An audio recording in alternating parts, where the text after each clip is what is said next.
Feni Rafenia, Yesta Oktaviani, dan Ibu Khalifah. Di sini kami akan menjelaskan tentang fungsi dan cara menggunakan alat dalam ruang lingkup ekologi. Mari simak videonya ya. Meteran berfungsi untuk mengukur jarak atau panjang pada suatu objek atau benda dan bisa digunakan juga untuk mengukur diameter suatu objek atau benda. Nah, cara menggunakan dari meteran tersebut yaitu dengan cara pertama, merentangkan meteran dari suatu titik ke titik lainnya. Nah, untuk mendapatkan hasil yang valid bisa dilakukan oleh dua orang, di mana satu orang berada di titik awal atau angka nol dan satu lagi berada di hasil akhir untuk melihat hasil pengukuran pada objek atau benda yang telah diukur. Soil tester berfungsi untuk mengukur kelembapan dan pH tanah. Cara menggunakan soil tester tersebut yaitu pertama, tentukan titik pengukuran kelembapan tanah. Yang kedua, lubangi tanah dengan kedalaman 14-15 cm. Jika tanah kering, bisa menggunakan bantuan air. Nah, selanjutnya yaitu sebelum diukur, soil tester harus jarumnya itu menunjukkan pH 7. Setelah itu, tancapkan bagian kunci ke dalam tanah. Angka merah pada jarum menunjukkan pH tanah tersebut. Sebelum mencoba ke titik lain, sebaiknya soil tester dicuci dengan aquades atau dibersihkan dengan aquades.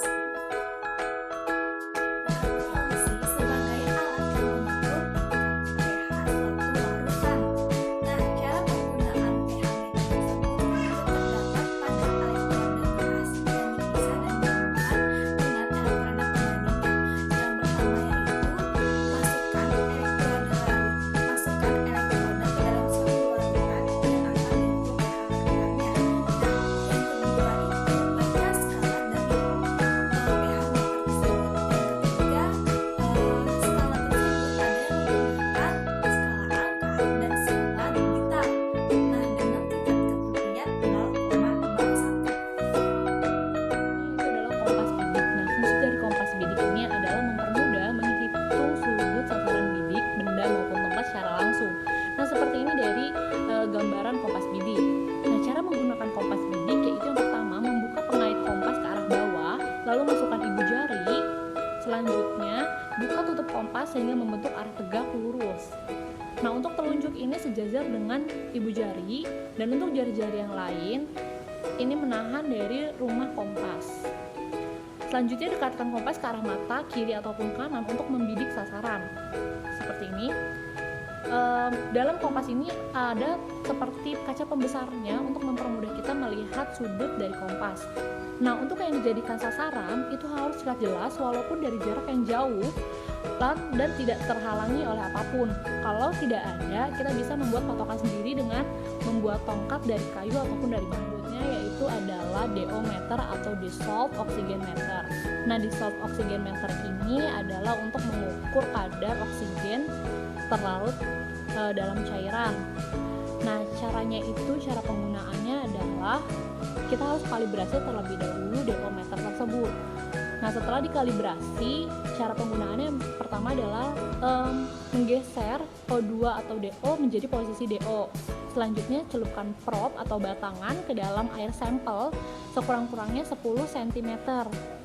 Nah, agar probe ini terpengaruhi oleh temperatur. Selanjutnya, agar keseimbangan panas yang terjadi antara probe dengan air sampel, maka ditunggu sampai dengan 5 menit. Setelah 5 menit dan menghasilkan angka yang stabil, setelah selesai penggunaannya, probe ini harus dicuci secara teliti dengan air aquades setiap habis pengukuran. Nah, seperti ini gambarnya, teman-teman. Yaitu adalah termometer. Nah, fungsi dari termometer ini untuk mengukur suhu. Nah, ini seperti itu gambarnya, teman-teman, untuk termometer. Nah, cara penggunaan termometer ini yang pertama adalah jangan sentuh pegangan termometer bagian bawah. Jadi termometer ini digantungkan pada suatu tempat. Lalu kita tunggu beberapa menit agar suhu tersebut kenaikannya stabil. Selanjutnya kita bisa lihat deh berapa hasil suhu tersebut. Seperti itu. Selanjutnya yaitu adalah altimeter. Altimeter ini adalah alat untuk mengukur ketinggian suatu titik dari permukaan laut, dan cara kerjanya yaitu hanya diletakkan di tempat yang akan diukur ketinggiannya.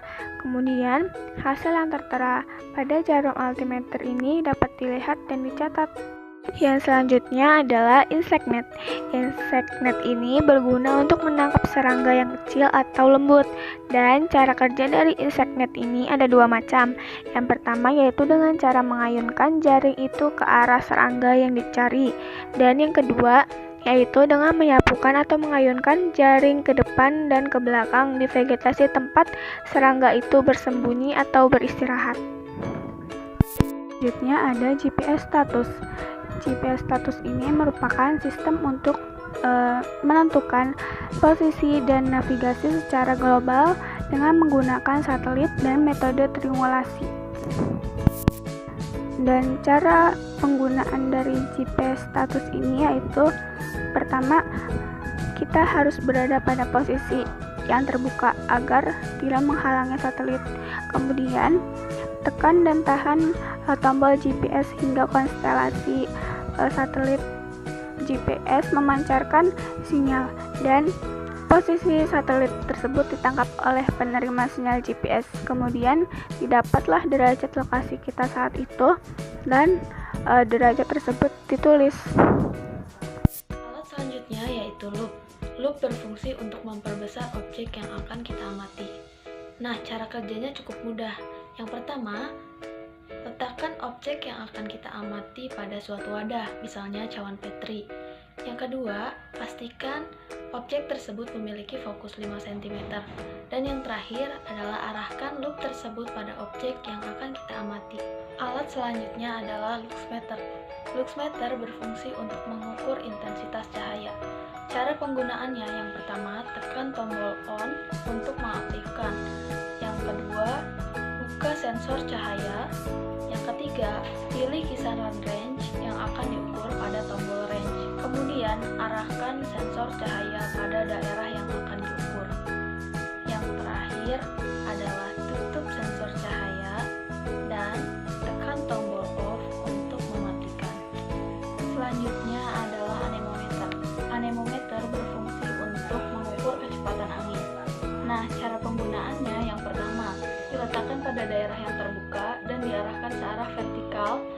Yang kedua yaitu pada saat tertiup oleh angin, baling-baling akan bergerak sesuai dengan arah mata angin. Dan yang ketiga, kecepatan angin akan terukur pada layar LCD pada anemometer. Dan dari situlah kecepatan angin dapat kita ketahui. Selanjutnya adalah planktonet. Planktonet merupakan jaring dengan mesize yang disesuaikan dengan plankton. Fungsi dari alat ini adalah untuk menyaring air dan plankton yang ada di dalamnya. Nah, cara penggunaannya adalah yang pertama, mengikat tali tampar pada planktonet sekuat mungkin agar ketika dilempar kemudian ditarik kembali, planktonet tidak terlepas. Kemudian yang kedua, bagian ujung wadah planktonet ditutup agar nantinya planktonet tersimpan di dalam wadah tersebut. Kemudian yang ketiga, planktonet dilemparkan ke sungai atau laut secara horizontal, kemudian ditarik secara perlahan-lahan.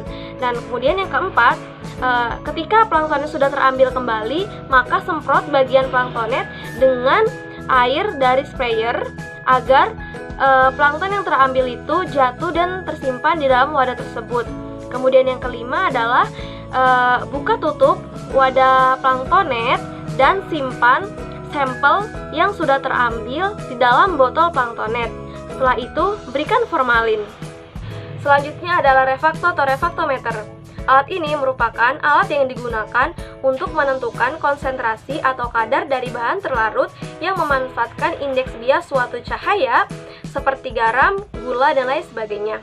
Alat ini memiliki beberapa bagian, diantaranya ada daylight plate, ada prisma, ada lensa pembesar, ada knop pengatur skala, kemudian ada eyeplace, kemudian ada handle, dan ada bimetal strobe. Nah, cara penggunaan dari alat ini adalah yang pertama, daylight plate dibuka menggunakan ibu jari. Kemudian yang kedua, bagian daylight plate dan prismanya itu dibersihkan menggunakan Aquades sebelum digunakan. Nah, apabila refraktor ini sudah lebih dari 3 bulan tidak digunakan, maka plak-plak yang terbentuknya itu harus dibersihkan terlebih dahulu sebelum digunakan. Kemudian langkah yang ketiga adalah melakukan kalibrasi menggunakan Aquades, di mana nantinya Aquades itu diteteskan pada prisma dan jangan sampai ada gelembung, karena ketika ada gelembung maka akan mempengaruhi hasil dari pengukuran tersebut sehingga pengukurannya tidak tepat. Selanjutnya adalah kita melihat hasil pengukuran di bagian EY Flash, sehingga nanti akan ada perbatasan antara putih dan biru yang menunjukkan hasil pengukuran. Nah, selanjutnya adalah setelah digunakan maka daylight plate dan prisma itu dibersihkan menggunakan Aquades kembali, kemudian dilakukan pensekaan lagi secara searah dan bebas. Nah, setelah digunakan maka refraktor ini harus dikeringkan kembali dan disimpan di tempat atau wadah yang sudah disediakan.